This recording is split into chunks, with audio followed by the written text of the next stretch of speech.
Well, for the audience, why don't you introduce yourself and say who you are and kind of what you're up to out in the world? Wayne Zerr. I'm up to kind of the same thing everybody else is living, playing music. I guess that's why we're here talking about that. But I do all kinds of different things: skateboarding, cooking, take care of cat. One cat, not cats. Okay, I was just gonna one say cat. you're a cat dad. You got like Yeah. Ace Ventura. You walk in your house, you got cats coming out everywhere. No, No, I kind of wish, but no, I've always had a cat. Cats are awesome. cats are your jam. Yeah, Huh? we can get into that if you want to talk about cats. I'll have to think of some stuff. Most of what I say is BS, but I suppose I should be truthful today. Yeah, that's my motto at work, Yeah, there's no fact checkers as far as I know for this episode, so you can do whatever you want, man. It's all good with me. All right. Yeah. Well, carry on. Fire away. What do you need to know? Awesome, man. Well, just tell me, obviously this is called the Minnesota Music Node, and it's an opportunity just to kind of network and get to know a lot of different people that are out there doing things related to music. But you obviously are a part of this scene. A lot of people know who you are, and just tell me like how you kind of came up in the scene. Just walk me through the evolution of Wayne. The evolution, well, we'll just start where music started with me. I've always been into music. I got a brother and sister 10 years older than I am, and they were into all kinds of fun stuff, from Steely Dan to jazz to rock to metal to funk. I was really influenced by my sister, especially with those aforementioned categories. And really, I've always resonated with music. I've always loved music. Skateboarding was my first passion, and skateboarding and music are kind of synonymous to me. It's just doing something with your body and your mind and expressing yourself. It was during my days of skateboarding that I got into playing music, and bass specifically, because I had a bunch of people that jammed. Skateboarding was my life. That's all we did. We woke up in the morning, skateboard, party, and jam, play some music. So they always needed a bass player and said, "Can you do this?" So, yeah, I think I can do that. So they taught me how to do a few of those things, and time went on, and it wasn't until, this was back in San Diego. I was living in San Diego. I was going to ask like where and when. So how long ago as well? This was 94, 95, 96, somewhere in that ballpark. Okay. I was born and raised here in Minnesota, Okay. not too far from here, actually. I bought my first 3 chickens just down the road.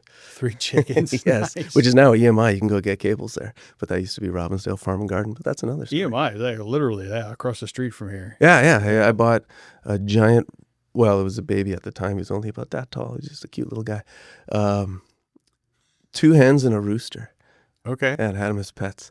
But then, again, we'll get to that. Maybe we won't. But I got 17. My buddy was living in San Diego, and this was back before 9/11. You could just take a plane ticket and do whatever you wanted with it. He flew back here to help somebody move out there, and he was going to fly back, but he ended up driving back. So I bought his plane ticket when I was a senior in high school and said, "Yeah, I want to go to San Diego on a skateboard. That's what I want to do." And so I changed the name, and I graduated high school, moved to San Diego, started hanging out with everybody, which was kind of fun too, because, one day you're looking at all these, your heroes in magazines. Literally the next day, San Diego was the epicenter. I was with all these people, and all of a sudden they're your friends. Skateboarding, like music, people don't care who you are. I've been in other countries skateboarding, don't even speak the language, and you have a friend. Someone who's got your back, someone who understands where you're coming from, and wants to do the same kind of things you do and be creative, which is really cool. So I was there, and that's where I started to play bass. I think that's what we were talking about, right?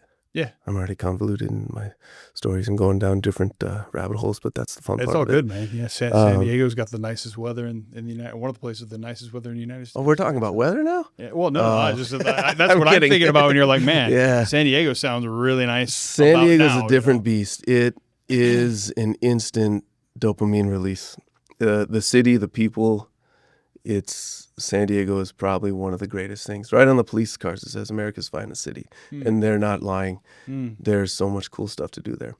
But that's where I learned how to play bass, and then I put it on the shelf for a while. And with skateboarding comes falling, and with falling comes deceleration and fractures and surgeries and Mm. head injuries, and I've broken every limb I have, dislocated everything I have, internal injuries. So eventually I had to stop skateboarding as aggressively as I was. Mm. And one thing I've always kept in mind is, as my facilities leave me, what will I be able to do that fills my bucket, that puts me in the flow, right?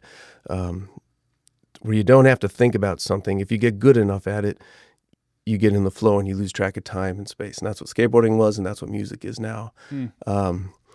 So as I eventually moved back here, I was out there for almost 10 years. I moved back here and got into playing music, and still skated, but could progress at something that I wanted to do and wanted to do aggressively. Well, let's just build out this timeline a little bit. So 17 years old was around the time they went to San Diego. Is Yep. that right? So Yeah. before that, was it kind of like all skateboarding, influenced by brother and sister, lots of music in your ears, but Yeah. not haven't picked up a bass yet at this point? No, I hadn't touched a bass. I didn't really. I mean, I touched a bass when I was 18, 19, but I didn't really start playing till I was 27. Or getting into, like So nerding out basically about theory. about the time and, you were moving back to Minnesota is when you yeah, got yeah. I heavy came into back it. here and I thought, okay, I got to do something. And I was also going to school at the time. When I was in San Diego, I realized I can't work manual labor because I'm in a lot of pain. I'm in pain, actually, right now. I hurt. I could show you all kinds of places I hurt, but I realized that I had to do something. And in California, school was free if you're a citizen or a resident, I should say, of California. So it cost more to park than it did to go to school, actually. So I started going to school, really enjoyed that, moved back here, wanted to become a clinical psychologist. Got my undergrad in psychology. Then I realized I liked biomechanics quite a bit, so I thought about physical therapy. Then I decided, no, I want to combine the two, and got into occupational therapy, which is what I am. So I went to grad school for that. All during that time started kind of exploring the bass too, because you always have to have something that makes gas money, and that's what my job is. Even though I'm passionate about it and I enjoy it, I had to have that thing. So music was part of that, and from there, I just kind of took off, joined a band, have fun, make some music with friends, and network. So that 10 years from like kind of 17 to 27 is when you were kind of getting broken to pieces, right? You're just doing all these crazy stunts and flips and ramps and other things. And and you got kind of beat up off of that, huh? Yeah. Skateboarding involves falling every single day. And it's a great lesson. It's like life. You're going to fall. Only sometimes it's physical pain, other times it's emotional pain or embarrassment. But the key is to get that out of your mind and do it. When you're learning something, you have to physically think of it. And what skateboarding has taught me, and music, it teaches you too, there's parallels here, is to do something, you have to think about it.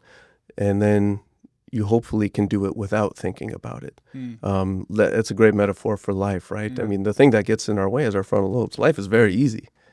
You go about and you do things. There's some simple mantras, don't kill people, don't do things that hurt people, and do the best you can and help other people. That's what we all want to see. And you don't really have to think about that, but we start thinking about things. And then that puts us in different directions and life becomes difficult. So that's kind of like an anti-Maslow's hierarchy of needs sort of mentality, right? Stay at the bottom, just keep it simple, rather than get to your what's the top pinnacle? I forget what it's called, but some people call it nirvana. Some people call it self-actualization. I don't know if it's exactly that. Hopefully your needs are met. There's a lot of people in the world whose needs aren't met. Yeah. But assuming they are, which, for the most part in our country, we kind of have that. For sure. And if people don't, help them get that, but that can lead to self-actualization, right? That's how you get there. I think staying at the bottom, helping other people get there, you're already there. How much higher do we need to go? Sure. You can get into a religious philosophy where you might think you need to transcend somewhere else. And sometimes there's rules for that. And sometimes people just do it on their own. You can find your own pathway there. Interesting. Yeah. That's So we have gone quite a few places already. We're right. just getting into this. I don't even remember what the question was. I don't even know if I asked a question. I think we Happy, just what is it, started Monday? talking, Is today so Monday? Yeah, It, happy Monday. it is Monday. Yeah. Yeah. Wow. Already we made it to Monday. So yeah, Cool. it's either the best or worst day of the week, depending on how you look at it, right? Half glass empty, half glass full. Yeah, well, if they would have started the calendar 3 days later, it would be, a different day. So it doesn't matter what day it is. It's all the same. Just enjoy it. So why bass? Bass, well, as you know, there's a necessity for bassists, right? Some people say it's boring. I think it's one of the greatest instruments around. It can be melodic. It can be, you feel it. It can be rhythmic, of course. For me, I got into it because they pushed me into it, but really, Geddy Lee. Geddy Lee got me into bass.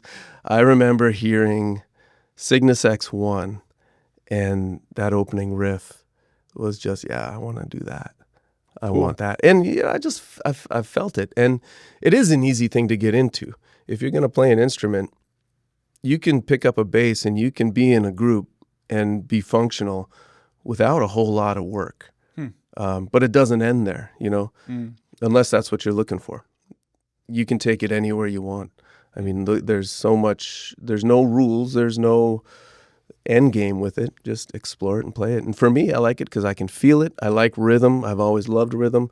I like playing tight with a drummer. It's one thing you can do to really satiate, maybe like the rhythm of skateboarding did with me. You have to be, whatever obstacle you're skating, you have to be in tune with it. You have to be tight with it. If you're not, you're going to fall off the rails. And, I never really thought of that before. You just kind of gave me a new haiku. Skateboarding is like bass and drums. Yeah. Yeah. Cool. I just like the rhythm. I like to feel it. I love the thump. It's very visceral. Have you gone down any path, tried to learn any other instruments, or is it? Oh yeah, I play guitar a little bit. I play keyboards a little bit. We can make an instrument here. We could play that. I've done all kinds of weird percussive stuff, but never as seriously as the bass. Yeah. All right. So let's transition a little bit. I played the recorder. Oh wow! In probably third grade. Yeah, and I picked up a pan flute. There's probably only a few of us that didn't play recorder in third grade. Right? Yeah, they made you do it. If you're an American student, you kind of grew up with a recorder in your hand at some point. So awesome. Have you ever picked up a recorder afterwards and tried to jam it out? Yeah, I got one at home, and I picked up this little flute in Ireland. My wife has a real flute. Never really tried to play that, but yeah, that recorder, that sound, it's beautifully awesome. We have to work one into some sort of jam at Shaw's maybe, or Route 47. That's going to happen very soon. 2 or 3 people with a recorder. It's going to have to. Rocking out to, I don't know. Well, what are you going to play with it? I don't know. Yeah, we'll give one to Daniel Nathan. He'll know what to do with it. Cool, man. So you've been in a few bands. One of the bands that I know of, that I've heard the name of, but I have never actually seen, reminds me of being inspired by the Garbage Pail Kids, Dumpster Juice. Oh, so yeah. Where did this name come from? And tell me a little bit about the band and the journey of that band. Dumpster Juice, you'll have to ask them. I'm no longer the new guy in that band. We played last night, in a place just like this. As a TV studio, and we did this. There's a Minnesota music marathon was going on last night, and started Friday, went 24/7 through last night, which today being Monday would make last night band after Sunday. band, or what? Band was it after all band about? after band after band after Really? band. It was a Okay. fundraiser for things that had recently happened in our city and people who might have been left out in the cold per se. So it was, they were raising a bunch of money for that. So great cause. Stuart, he's the guy that puts it on. He has MCN6 Nice. studios. That's so the band didn't start with me. They've been around since late 80s, early 90s. And I think Chris Rowland came up with the name. I mean, it just kind of sticks, Dumpster Juice. And It's definitely a name that sticks out a little, yeah. yeah, so they were doing their thing, and maybe you'll have to have him on. He'll give you the whole history of it. Okay. But I got into the band. It was just during COVID. Me and 2 other PTs were the first people in the state to go to the COVID-only hospital. So we sat down for 2 weeks, tried to figure out what's going on, studied basically what they were doing in China to see what this disease was and how can we treat people with it. And then lo and behold, Bill Lindsay worked at that hospital and came in probably a month later. Bill Lindsay of Impaler fame, one of the greatest Minnesota bands out there. Well, worldwide, he's known all over. But he asked me, well, we started talking about music and all this stuff, and he's like, "Oh, do you want to play in a band called Dumpster Juice? I need a bass player." Like, yeah, that sounds fantastic. So listening to their catalog, and who doesn't know Dumpster Juice? Yeah. So what is it? Is it an original band? Yeah, it's Cover all band, originals. Mix yeah. of it? Okay. They were on Spanish Fly Records for a while, toured around 3 albums. We got another one that we're coming out with now and going to record. So yeah, it's all original music, just kind of groovy metal. It's got a little funk rhythm to it. I mean, you just got to listen to it. Go on, they're on all the so what do you call that? Streaming services. Cool. Yeah, I'll give it a gander. Oh yeah. So tell me, you've got, I think, like 19 other bands, right? Walk me through some of the other Pretty projects close. you're working on. Actually, I got a list of those. Right now, I'm working on that's the one original band I'm playing in. Technically still kind of part of a band called A Rising Force. That's an original Minnesota band, but that's been put on the back shelf for a while. We've all been doing other things, and I'm still playing with members of that seen the band. name out there in my feed or something, I think. Yeah. And Interesting. Okay. I've had some other original bands that I was playing with. One is called Whiskey Monday. Steve Peterson, he's still doing that. Recorded a bunch of stuff with them. That's more of an Americana type piece with some rock in it and whatnot. And there was a band called Dreamboat that I was in. That's an Americana band, a couple of female singers. Maybe if you heard the band First Aid Kit, kind of along those lines. Put out an album with them. This was quite a while back. And then going way back 20-some years, had Goiter and Dead Grandma. Those were two bands I was in. Grandma. Yeah, very heavy, I think we tuned down to G. It was, Wow. yeah, bass strings about the size of this guy here. Those are the original projects that I've been part of. But now doing acoustic, it's a trio called Me and Mr. Right. So we play a lot of Stevie Nicks type stuff. Okay. But all the hits from 60s up to today. Exit Stage Right, which is the Rush tribute. Tribute, yeah. Rush is my... look forward to seeing that, yeah. My heart, yeah. I've been doing that. Got a Stooges tribute with Bill Lindsay and Todd Peterson of Dumpster Juice and Nate Towell of Extermination Day. Let's see. God, okay, no, I really do have a list. Let's see. Well, of course I didn't bring it. I thought it was exaggerating to No, say I really like 17 bands, but it might be more like 23. No, right now I've got 8. So we've got the Rush tribute. I got a Jethro Tull tribute that we've just started doing. You were a part of that one too. Yeah, okay. That's really fun. The Me and Mr. Right. Got a Bon Jovi tribute called Wild in the Streets. That's with some of the guys from A Rising Force. And many others. We'll get to all those later. But yeah, a lot of projects that are just fun to do. The original stuff's really, I don't know if it's where my heart is, but it brings a little extra juice to it. No pun intended there. But yeah, it's kind of fun when you write something or make something with other people and to play at the pride levels there. But absolutely love doing the tribute stuff too. Yeah. It's to talk to me about tributes. I mean, it's kind of the trend. Right. There's a lot of tributes, and it seems like a lot more tributes come out all the time. So why tributes? Why for you? Why is it a cool thing to do? Well, I forgot to mention Balance. That's how I got into it. Balance, Total Van Halen with Marshall Lefferts and those guys. Marshall called me up one day. Are you still in that one? Yeah. Okay. This is our last year. If you want to hit a show, we got 4 left. Is that right? Yeah. And then you guys just decided to hang it up and? Yeah, I think Marshall's gonna work on some other projects, and he's the one who really heads the whole thing. But he's been fantastic. He got me into the world of tribute bands. I had put out some videos playing some Stone Temple Pilots song, and they needed a bass player. He had the band going and needed someone. He's like, "Oh yeah, Wayne plays bass." So he called me up, and I thought, okay, yeah, this will be kind of fun, and it's really cool. We do 2 90-minute sets. We got Sammy and Dave. It's just really fun. The energy's there. And really when you say why tributes, I mean, the material's already there and it's proven, it's tested, right? You pick a band like Van Halen, people are going to want to come see it. They're going to want to do it. You don't really have to rehearse much because the music's already written, it's already there, and it's just fun. And you need to stay pretty close to it, right? You can't Yeah, do a 10-minute breakdown that wasn't there in the middle of the song. People don't want that in the personally, I think tribute. you should. But yeah, there's this and that, and you can't please everybody, but you gotta have some creativity there. You stick to it as best you can. Like, I can't sing like Michael Anthony. Try, but you can't. But it's fun. It's just, you get to live that nostalgia. Like, I love that 80s rock, 70s rock. That stuff's my wheelhouse, and you get to kind of live it a little bit, and people like it, but it's not your music, but you get to enjoy it. Right? If you go see a Broadway play, they didn't write that play. Right. But people still enjoy it. So I think that's why people are really getting into the tribute bands. And you've also got people that were concert goers. Music has changed, and how people enjoy music has changed.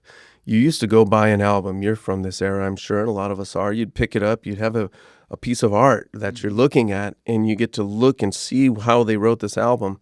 And the songs are intertwined. Sometimes they're completely intertwined into like a concept.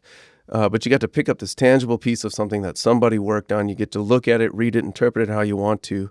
And I think those same people were going to shows because they could afford it. That's a whole other topic of the day, Ticket sales are out of reach. And a lot of those bands from that era are kind of going away, right? You don't get to go to the show anymore. So now you get to relive it a little bit. I don't know how long that will last, as that age group is not going out as much, or, let's face it, they're eventually going to pass, and we're going to have a new generation of people that download single songs, maybe look at the hits that are on a record, if they're even use a record, and then how does that get represented in their mind? How do they remember enjoying that music? And does that involve going to see it live? I don't know. It might not. But I think that's why the tribute bands are kind of exploding. It's popular not only for bands. It seems like there's a lot of tribute bands starting up, but then they pull a crowd, people that want to go see and experience, especially if you know the musicians and they're pretty good at their craft already. You're going to put on a great show. So yeah, and that's part of the entertainment is, part of me wants to just create, and I want to go do that solo or that avant-garde piece or whatever you want to call it, but you're also doing it for other people. If you want to do that, maybe you can go do that in your bedroom with other musicians and just have a little jam session. But yeah, fine line. Interesting. We talked about a subject that's come up actually a couple times in recent interviews, and it's like the change of the music industry and even the way we consume music. And even you've got this younger generation. Are they, are they finding a pathway to rock music? Is rock music going to die, or is it all this over-processed stuff? And then how does a young artist even get found now? Yeah. Right? It's not, you're not going out playing a bunch of shows trying to draw the crowd, hoping there's an agent in the crowd that's going to pick you up and sign you on a label anymore. It just doesn't really happen that way, it seems like. So what are your thoughts around all that? I think, you got to look at it like, there's multiple ways of looking at it. Is this going to be a job and a passion? Are you in it for the money? Well, if you are, might not be the right thing, because it is tough. Anything in life is tough. You have to have a passion for anything you do in life. And if you're just selling yourself out to, I want to make it, well, good luck. It's anything you do in life, you got to have some fuel and passion for it. Now, we all have standards of things that we want. Maybe you want a new car, you want this big house, all that stuff, and this is my way of getting it. That's what a job is about. That will guarantee you some money. I just say go ahead and do it, play, have fun with it. And if you're having fun, people are going to notice. What is your, go back to the hierarchy of needs and Maslow, what is your nirvana? Just having a good time and clicking in with someone and playing some music and getting lost in the flow? To me, that's a yes. And the other stuff comes as a side effect. Just go have fun, be yourself, be honest and be true. Be honest in everything you do, because A, then you never have to lie, and B, you're going down the right path. You're using your skills and your tools the way they're meant to be used. Don't try and forge something. Don't try and push a square peg into a round hole, as they say. That's what I say. It's if you go into it with this idea that I'm gonna have this preconceived notion of where I'm gonna land, you're not gonna. I mean, the number one cause of disappointment is expectation, right? If we don't have expectations, are you really disappointed? Well, so a different facet to that discussion is really like even 15 years ago, you had lots of bands out there, lots of artists, and those artists could fill up a stadium full of people. Obviously, prices have changed, a lot of factors have changed, but it doesn't seem like anything other than like Metallica and the Foo Fighters can fill a stadium anymore, right? Your other bands that aren't quite that big can't even bring in those people. And are there any new bands that are coming out that are kind of generating that sort of groundswell of support and interest that they could ever be at that level? Yeah, that's an interesting question. I don't know. And do we need that? Maybe we do, maybe we don't. We hope they can. I mean, there's still going to be good art. There's going to be good art wherever you go. Art, the Target Center doesn't need to be an art gallery. It can be, and that's awesome if it is. But yeah, it's, the lucrative days might be gone. Who knows? I know people who have played on some pretty lucrative albums. Taylor Swift being one, and you'd think, okay, you made it and you're rich, but I don't know if they are. But maybe they are in their head, maybe that's where they want it to be and doing other stuff. Yeah, I don't know. That's a tough question to answer, really. Well, it's just an interesting conversation that seems to keep coming up, and that a couple of different people have come in and had different opinions on, some of them very doom and gloom, like we're never going to be back to where we were. And then I think I'm a little bit more in line with what you said, that it's changing and you kind of just have to ride the waves in the direction that they're going. You can't stand in front of the ocean with a spoon and expect to stop the waves. You know what I mean? I don't know if it's exactly healthy to look where we were. Like, why do you want to be where you were? Go somewhere new. Yeah. Figure something out. And that's where the art lies, it's make something. Make something happen. It doesn't have to boil down to money. Money is around, and money, is what it is. But find the joy somewhere else. Sometimes it's even just that former glory. Where you were and how popular you were, or maybe that space you filled, and now you're still that same musician. Your skills are maybe even 20 years more advanced now. You know what I mean? But the venues, the crowds, the places to play that sort of thing don't exist anymore. Well, let's face it. Popularity isn't always based on skill. Popularity is based on, it starts in the school bus as kids. The popular kids, are they doing anything? No. People voted them in. You don't have to be very skilled to be popular. Now, you can be skilled and be popular, but I think if we look at it a different way, and by the way, you described a great song, Losing It by Rush, losing your skills, so they say. And that's what I've gained by, talked about earlier, about building what can I do if I start to lose my facilities, right? Because really, to me, that pinnacle of life, pushing life, is you just push yourself. That's all you can do for yourself, and hopefully you influence somebody else with it. To me, that's making those gains. That's becoming rich, right? We're all going to die, or you can take your money with you. No, you hope you have the basic needs, but yeah, I don't think looking back at former glory really helps you drive forward. If you look in your rearview mirror driving, you're going to crash. Look out the windshield. Get something new, and maybe that new thing is not as exciting, but make it that. Figure out a way to do that. Brings up another, poem, turned into music, Rearview Mirror by Pearl Jam. It's kind of I don't really know that one. Similar in vein. So cool. How's it go? Do you know it offhand? I know the song, but you don't want me to sing, so I'll take a look at it. So yeah, but I'll send it to you afterwards. Yeah, it's all about basically looking in the rearview mirror, and it's probably my favorite Pearl Jam song, actually. Cool. It's a rocker. Yeah, it is important to look back, look at heritage, look at things. Hindsight's 20/20, so you can learn some lessons from it. But you just hope people don't harm themselves by expecting to have what you had in the past, right? I had a lot of cartilage in the past. I don't anymore. So what? What am I gonna do? Yeah. Not much. I can only work with what I have. Yeah, well, that's a good. I mean, it's a good positive vibe, good way to look at it, right? Yeah, We get one shot at this, and right. there isn't really much of a chance to go backwards. So Right. And then there's so many things to look at. Look at the things that get you off, the things that are positive, right? We focus a lot on negativity, Mm. and okay, that's great, but why would I focus on it too much if it's negative? Mm. Right? If I'm in the hospital and I'm hurt and something's negative, I'm trying to get away from that as much as possible. That's a good metaphor for life. Maybe it's not as drastic, maybe it's not as life-threatening, but if something hurts, just go away from it, right? Our lives aren't as significant as we think they are. We can lose some of this baggage. We can lose some of these things and be okay. Now, it might affect us and a few people around us, but it'll return. Things will come back to normal. Those ripples will happen. And if you drop some negative baggage, things will come back.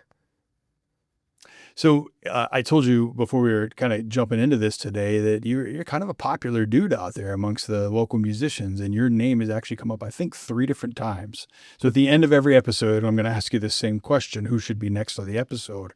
But 3 people are like, "Man, you got to talk to Wayne. He's got some great stories." So why? Why do you think that is? Why do you think you're on every people's radar? I don't know. I mean, I do talk a lot. I come in like there's a lot of sides of me. Sometimes I'm quiet and shy, and I thought that's where I was today. You know, I woke up in a weird funk. I'm like, oh man, I gotta go talk. Okay. And other times you won't get me to shut up. I don't know. I just come in, I goof around. I like to joke a lot. My dad taught me you gotta laugh 7 times a day. If you're not laughing 7 times a day, you gotta try harder. And so I try to make people laugh. And my motto is, you can laugh at me just as long as you're laughing. So I come in with a bunch of stupid jokes and dumb things. I think I should. All right, drop a joke on me. You got a Oh, joke, they're joke just for us? they're horrible. They're stupid. One instance was, they're not even really jokes. They're just dumb. I remember one time Shad Christensen. You know him. He's a great guy. Yep, he is a great dude. We were out somewhere, and I said, "Oh yeah, I got to get home." He's like, "Why?" I'm like, "Well, I got to go leopard frog hunting." And I don't tell many people this, but I do got a side gig where I got to gather leopard frogs, and I got a hint on where to get these guys. And you got to strike while the iron's hot. You know, you got to go and get them. And I got to get about 4,200 frogs. I sell them on the black market. And he said, "What the hell's wrong with you, man?" And he started laughing. "Are you serious?" No, I'm totally kidding. I'm just going to go home. I'm tired. Just stupid stuff like that. Like, I don't know, throw it out there. Have fun with it. That is great. That's good stuff. I've been blessed with a mind that thinks really quick, but it's usually stupid stuff. Like my wife looks at me all the time and she's like, "Oh my God, what's wrong with you?" I don't know. It's just what I thought. And sometimes it comes out. How long have you been married? Actually, I'm not married. I just call her my wife. We've been engaged for about 15 years. Okay. Yeah. All right. We're not broken. Standing Don't right fix at the it. edge, just ready to do it, but not ready to do Yeah, it. but if you're listening, anytime you want. Nice. Yeah. No, we get along great. She's like I am. She's not to get spiritual on it, but she's Buddhist. She's Vietnamese. Just go and live. You know, there's no reason to do these things. I asked her to marry me. She said yes. We'll get around to it sometimes. Mm-hmm. Someday. Laundry, dishes, marriage. It'll happen. Cool. I'd like to marry her, yeah. Cool. Good lady. Keeps you happy. Oh, yeah. She's fantastic. Nice. Best ever. Broke my heart to see her car got broken into this morning, along with mine. Yeah. But.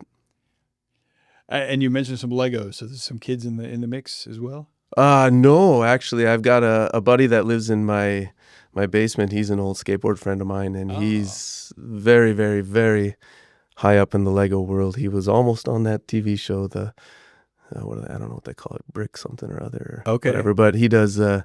He's down at the train. What do they call it? Minnesota model train thing. He's got a ton of Legos down there. My entire basement is literally filled with Legos. I won't give anyone my address so they can come and steal them. Wow. Sorry, Jesse. Make sure you're wearing your shoes when you walk in, all right? You get Yeah. You don't want to step on broken Legos. yeah. That could be a good. Exercise though. Just to ignore the pain. See if you can walk along the living room of Legos, Grasshopper. Harder than walking on fire, probably. Yeah, probably. And I'll just say no. Not gonna do it. Right. Yeah, he's way into Legos. He's cool too. He's such a creative guy, and yeah. All right. So what's a funny story from basically you out playing some music, hanging with some people?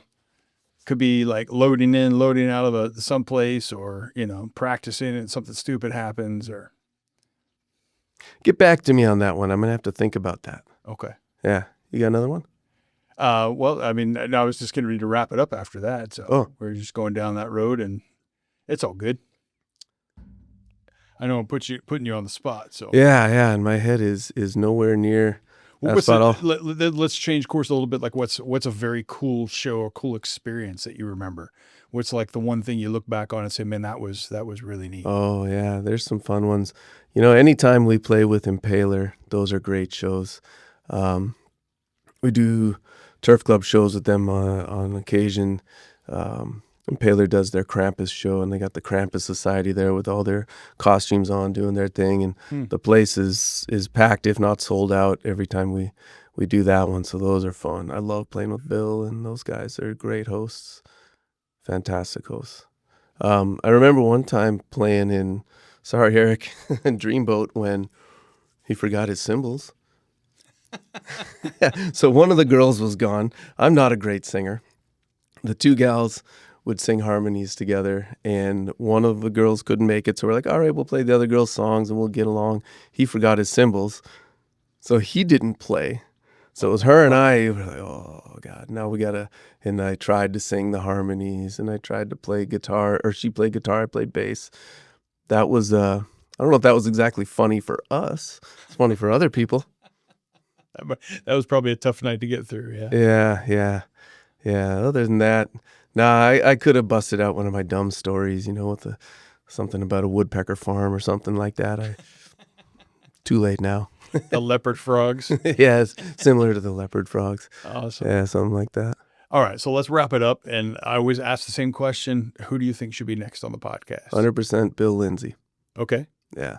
Nice. I think Bill Lindsay, Chris Rowland, or Chris Bates. Those are all good buddies of mine. Bill's of Impaler fame, and Chris Bates is just a fantastic bassist, and Chris Rowland, singer from Dumpster Juice. Nice. So can I have three? Yeah, absolutely. Okay. Yeah, cool. I had a couple of guys who were recorder, Blue Dream, I think is what they call their group. Eric Mange. We play. Ted's in that group. He plays keys in our. Well, he sent me like literally a spreadsheet with probably like 30 people on it. So I haven't gotten through his list yet, but yeah, there's no limit. I want to have everybody on here. The purpose of the podcast is really just to get to know everybody. Yeah, I would say probably one of the more interesting ones, and you want to get someone with some good history, would be Bill Lindsay or Chris Rowland. Nice. Okay, we'll give it a shot, man. Cool. I'll tell him you sent me. Yeah. All right, brother. Thank you. Thank you. Hey there, Minnesota music family. If I haven't personally reached out to you yet, consider this your 100% official invitation to join me on the Minnesota Music Note. I'm Will McLeod, co-founder of the podcast crew here in beautiful Robbinsdale, host of the show, and the guy behind the kit for the band Hits and the Misses. I started this podcast because I want to get to know the people who make our scene tick. Whether you're fronting a band, spinning hip-hop, running sound, booking shows, running shows, or teaching the next generation of talent, your story belongs here. We've had everyone from videographers to festival organizers on the mic, and we're just getting started. It doesn't matter if you're playing arenas or just making magic in your basement. If you're part of the Minnesota music community, I want to chat. Slide into my DMs or hit the email below, and let's hang out and talk shop.